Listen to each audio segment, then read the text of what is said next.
Eu sou Silvana Medeiros Maia, desse canal que é o Saúde como Caminho, e temos o site que é o saudecomocaminho.com.br, espaços onde eu estou a cada dia refletindo aqui com vocês, avaliando a vida, descobrindo conteúdos escondidos aqui no meu inconsciente, revelando como é que eu venho transformando esses conteúdos, né? Porque olha, conteúdos guardados é como uma casa cheia de troço velho que você não usa. Só serve para ocupar espaço e impedir que a vida traga o novo, que você tenha novas experiências.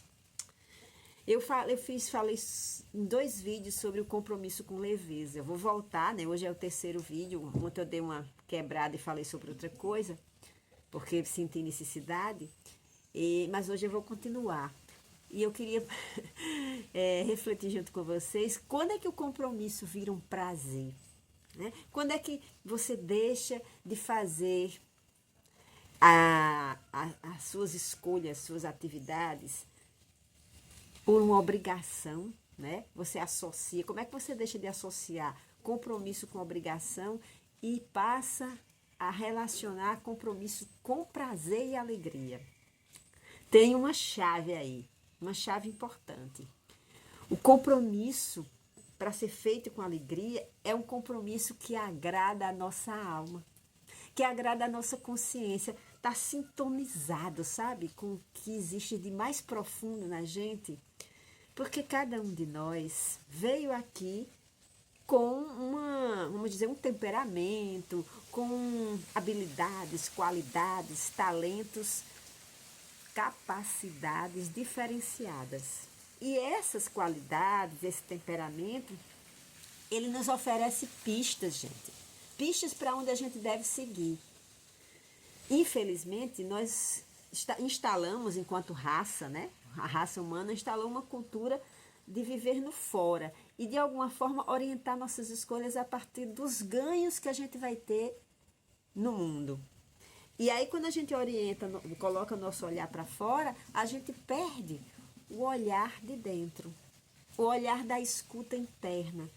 E a saúde, a alegria de viver, o compromisso com leveza, com prazer, só é possível quando esse olhar ele retorna para dentro e consegue descobrir porque a gente está aqui. A gente não vai descobrir de uma vez, mas a gente vai descobrir na medida que a gente vai começando a perceber, a escutar as mensagens que a vida nos ofereceu desde a hora que nós somos concebidas pelos nossos pais. A família que a gente está nos revela pistas, informações da nossa missão pessoal aqui, nessa experiência atual de vida. Então, à medida que a gente presta atenção, a gente descobre. Eu lembro, eu tive uma história profissional e de experiências muito rica. Eu sempre tive essa disposição para conhecer o novo, dançar, fazer capoeira, fazer teatro, fazer atletismo, né? Eu fui corredora, me encantei aos 12 para 13 anos com a corrida e me tornei uma corredora de longa distância, né? Maratona, para ser mais exata, 42 quilômetros, 195 metros. Uma prova muito interessante. Mas quando eu fui chegando aos 19 anos, eu percebi que aquilo ali não era o que eu queria levar como o foco da minha vida, a profissão de atleta, né? Eu percebi que eu queria outra experiência. Eu fui muito questionada quando eu mudei a minha orientação, coloquei a minha atenção em outro lugar. Teve um período de transição que eu fiquei meio perdida, né? Quando a gente encerra um ciclo, é natural ficar um período perdido. Se você encerrou um ciclo, seja ele que ciclo for, de trabalho, de um relacionamento, de um curso, não importa. Um projeto muito querido que você estava fazendo e finalizou, a gente passa por um período de parada, né, para reavaliação e meio que a gente fica sem saber qual é o próximo passo, se deu tempo. É necessário se dar o tempo para escutar o chamado da vida dizendo para onde a gente deve ir agora. E eu passei por isso todas as vezes que eu tomei decisões de fechamento. né? Então eu fechei o ciclo como atleta, passei um tempo e descobri no teatro um novo caminho, nas artes um novo caminho. Eu hoje sou apaixonada por qualquer expressão artística. Mas eu entrei no teatro, que o teatro me atraiu muito, e eu já tinha experiência na infância, que minha mãe levou para uma peça infantil, que aquilo me marcou profundamente. Eu sou muito grata à minha mãe por isso, que a peça se chamava A Galinha dos Ovos de Ouro. Eu lembro cada coisinha, né? No final da peça eles sortearam os pintinhos, aí eu não fui sorteada, mas minha mãe no outro dia foi e comprou, como uma boa mãe, né? Uma mãe dedicada, foi lá e comprou. E aquilo me ficou como uma memória afetiva muito querida. Que quando eu fui novamente, eu já era adulta, né? Já tinha meus 19, 20 anos. Fui para um espetáculo, a convite de uma tia muito querida, né?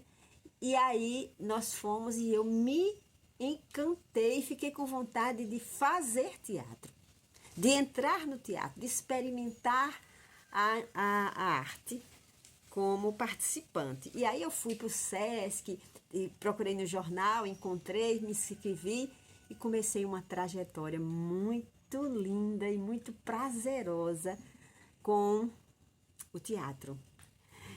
Participei de algumas peças, convivi com artistas, aprendi coisas maravilhosas que eu tinha aprendido já como atleta, né? Porque são mundos meio que até opostos, enquanto o atleta está ali na disciplina, todo dia rígido, todo dia ali tem que ser. O artista já tem uma vivência mais flexível, às vezes até meio que desleixada consigo mesmo, porque passa a noite sem dormir, às vezes bebe.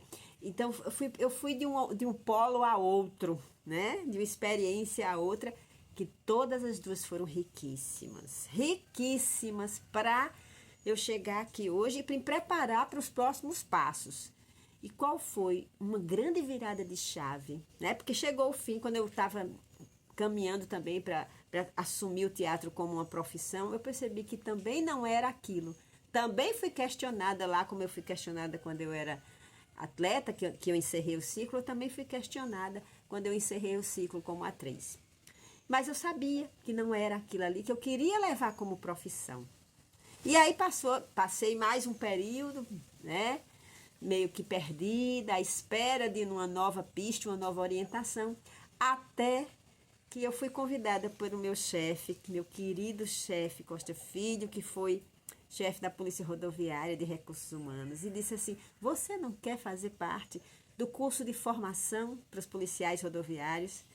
E eu achei aquele convite desafiador e assustador, né? Porque de muita responsabilidade. Um curso de formação para pessoas que têm um nível alto, né? Que para passar num concurso, né?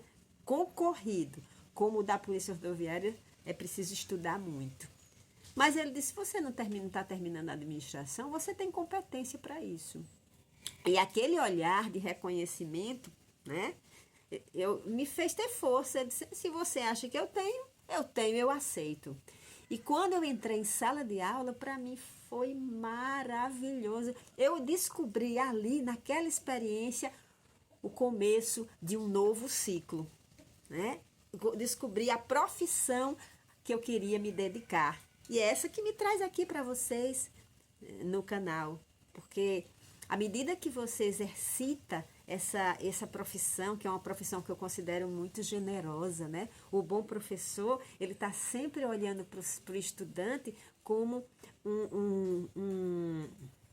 um ser que é do seu cuidado, passa a ser do seu cuidado e que deseja que esse ser cresça, floresça. Eu, como professora, gosto de olhar para os estudantes como seres que eu fui colocada ali para botar um pouquinho de adubo, para botar água, para ajudar aquele estudante a florescer e a frutificar.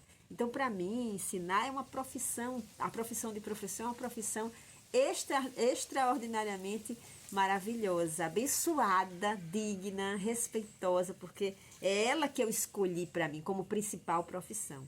E a partir dali, daquela virada de chave, eu fiz todo um caminhar até me tornar professora universitária, que eu queria trabalhar com adultos.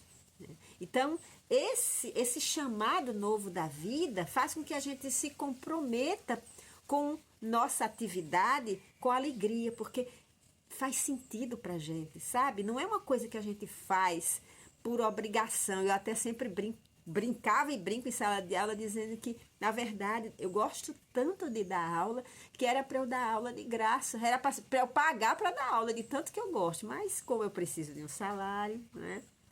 Porque, na verdade, quando nós estamos exercendo algo, nos dedicando a uma atividade, ou em uma amizade, ou em um relacionamento, ou no exercício da sua maternidade, da sua paternidade, você se sente feliz é porque você está no lugar certo, na hora certa. E olhe, eu não estou dizendo que não vai ter momentos que é cansativo, que você vai ficar frustrado porque você errou, né? Vai ter erros e acertos. Não estou dizendo que vai ser um caminho sempre perfeito. Eu estou dizendo que você não duvida desse caminho, que você se sente feliz por estar nesse caminho, mesmo com algumas coisas que são assim cansativas, que implica desafios, mas você sabe que esse é o caminho para você e você se compromete com alegria. Porque quando a gente escuta a nossa alma fala com a gente compreende que fazer esse caminho, o caminho da alma, é o que nos faz crescer. É o que nos traz a alegria e a felicidade tão desejadas na nossa vida. Então, escute mais a vida para assumir compromissos com alegria. Claro que o compromisso pode ter leveza, deve ter leveza e alegria.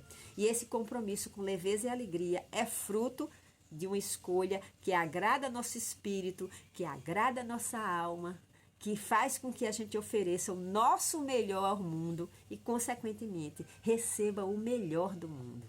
Se você está em algum lugar, fez uma escolha que isso não está acontecendo, que você não se sente bem, mesmo que tenha sido uma escolha profissional, que você gastou muito tempo, você pode até estar sendo bem remunerado ou remunerada, mas não está se sentindo feliz, é cansativo, só obrigação, é pesado. Então, reveja essa escolha. Reveja. Às vezes você vai precisar de ajuda terapêutica ou de um psicólogo, mas reveja esse caminho, porque você merece viver com alegria. Você merece se comprometer com prazer e alegria. E se você não fizer isso, você pode adotar uma filosofia do não compromisso, do deixa a vida me levar, que não vai lhe fazer você feliz também. É uma fuga, né? Quando a gente não assume as nossas responsabilidades, a gente começa a fugir da vida, a se esconder, a se proteger. E aí a gente perde oportunidades extraordinárias de viver segundo o chamado da nossa alma, que está conectada com Deus, que nos ama infinitamente e que está sempre aí disponível para nos mostrar o caminho e nos dar força para seguir nele, ok? Olha, muito obrigada a você que me dá um tempinho da sua vida para escutar aqui o canal. Muito obrigada. Obrigada pelos feedbacks que eu recebo, agradecendo aqui as minhas reflexões diárias. Se você ainda não se inscreveu no canal, aqui embaixo é fácil se inscrever e acionar esse sininho aí. Você vai ser avisado ou avisada dos vídeos quando a gente coloca, né? Quando a gente posta. Deixe seu like se puder, faça seu comentário. Eu agradeço mais uma vez a sua presença e amanhã, ou mais tarde amanhã, a gente continua, certo? Fiquem com Deus.